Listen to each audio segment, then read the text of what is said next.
sanadkii 2016 ayay ahayd markii dibadda loo taagay isbitaalka Shaafi ee magaalada Muqdisho oo ay hirgeliyeen dhaqaatiir Soomaaliyeed oo dalka dibadiisa wax ku soo bartay.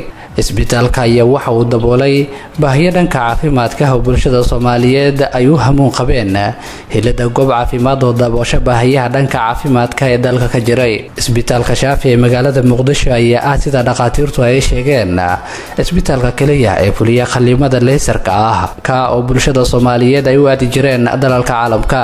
sanadkii aynu ka soo gudubnay 2018 waxa isbitaalka Shaafi la soo gaarsiiyay caruur siyaabo kala duwan una ildarna walxa ay soo leeqeen kuwa oo bulshada Soomaaliyeed ay ku dhibanayeen helada dhaqaatiir u diyaarsan soo saarida walxa kala duwan ay caruurta liqaan. caruurta walxa kala duwan soo laqay isbitaalka la keenay waxa kamid ahaa Cabdikariin Liibaan Cumar oo musbaarna marshana ku soo laqay gobolka Hiiraan. 2 Anas Maxamed oo muddo 25 cisho la xanuunsanay ilaqada birta danshigarka.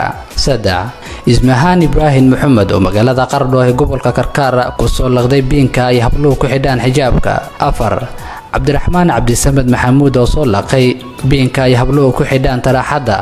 5 Saadaq Mahad Maxamed oo soo laqay walxa yar oo caaga.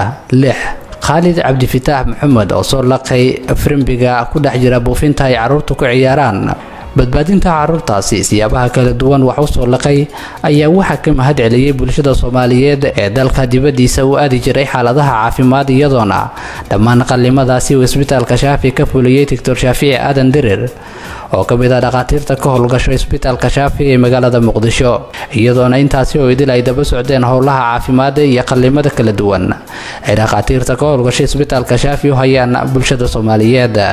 Mustafa Xasan Cabdi magaalada caasimadda ee Muqdisho.